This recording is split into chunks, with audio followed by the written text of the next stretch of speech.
C'est l'heure de l'interview d'actualité. Maya, vous recevez ce matin l'avocate Karen Noblinski, très engagée dans la lutte contre les violences faites aux femmes. Bonjour Karen Noblinski, merci d'être avec nous ce matin. Il y a quelques jours, Mediapart a diffusé les propos injurieux d'un policier sur le répondeur d'une jeune femme qui venait de porter plainte pour agression sexuelle. Cette affaire a remis au cœur de l'actualité la question de l'accueil des victimes. Alors on avait envie de vous entendre, vous ce matin, parce que ces victimes, vous les suivez, vous les accompagnez. Aujourd'hui, comment ça se passe quand une femme pousse la porte d'un commissariat pour dénoncer des violences sexuelles? Alors, comment ça se passe quand ça se passe bien ou quand ça se passe mal? Parce qu'il y a un vrai aléa d'un commissariat à l'autre. Aujourd'hui, lorsque vous souhaitez déposer plainte, vous rendez dans un commissariat et avec les plans Vigipirate, vous êtes obligé de sonner à l'interphone dans la rue et d'expliquer les la motifs raison, de votre venue. le motif précis de votre dépôt de plainte. Alors souvent, vous êtes un petit peu gêné, il y a du monde derrière vous et vous n'êtes pas prêt à dévoiler ça devant 10 inconnus. Et puis vous allez renouveler ça à l'accueil, puis si votre plainte est reçue, ce que j'espère et ce qui est prévu par la loi, les officiers de police judiciaire ont l'obligation de recevoir votre plainte de jour comme de nuit lorsque vous vous présentez. Vous serez reçu dans un bureau ouvert, qui ne permet pas la confidentialité des échanges parce que les moyens de la justice et la promiscuité des salles fait qu'il y a plusieurs personnes avec vous lorsque vous déposez plainte. Et ce qui peut être assez périlleux pour une femme ou un homme qui vient déposer plainte pour des faits de nature criminelle, pour des faits sexuels, qui nécessitent cette confidentialité-là. Vous dites que ça, c'est quand ça se passe mal. Parfois aussi, l'accueil est accompagné, disons. On peut être entendu dans un bureau fermé. Il y a aujourd'hui 88 200 policiers et gendarmes formés pour mieux accompagner les victimes. Alors, comment on explique finalement cet aléa, cette disparité? Il n'y a pas assez de formation?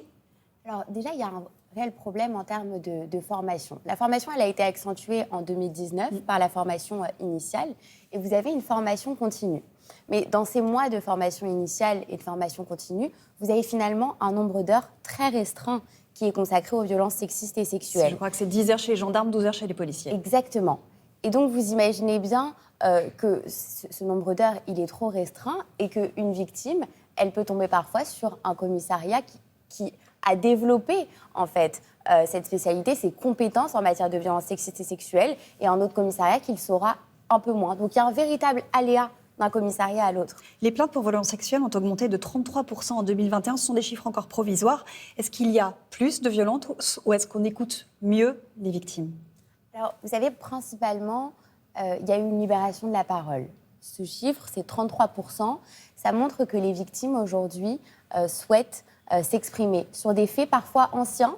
Les 33% visent le fait qu'il y a aussi des faits assez anciens.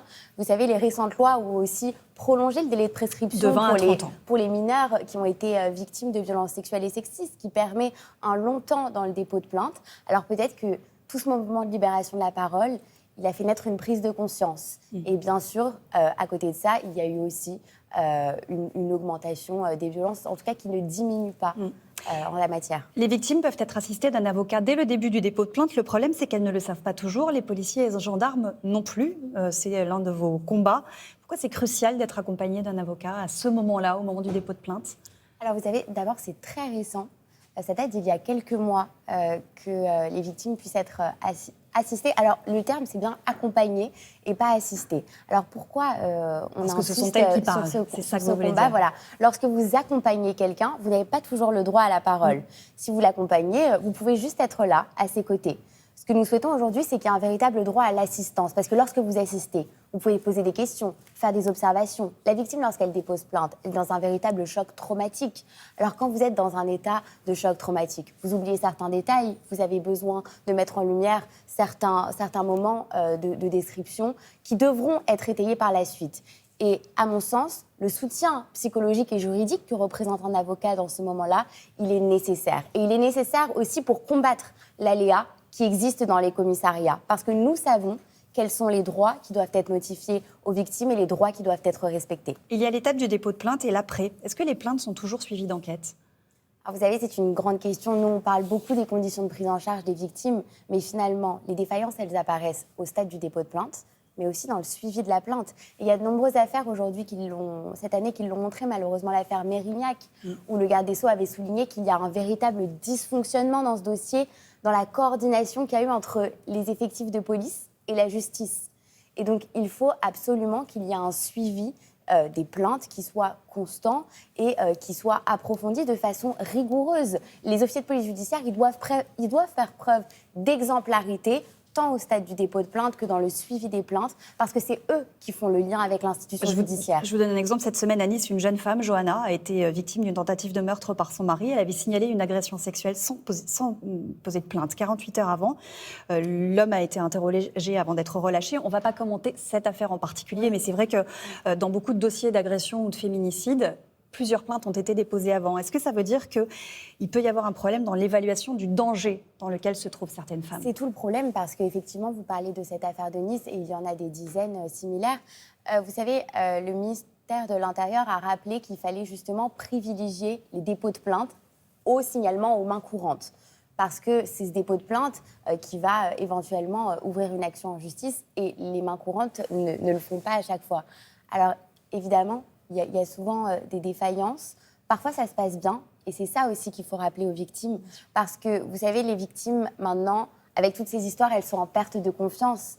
Et dans un état de droit, il faut que les citoyens puissent avoir une confiance, une sérénité envers la justice. Il y a peut-être des femmes qui nous regardent ce matin, qui sont en danger, qui hésitent à aller porter plainte. Quels conseils leur donneriez-vous?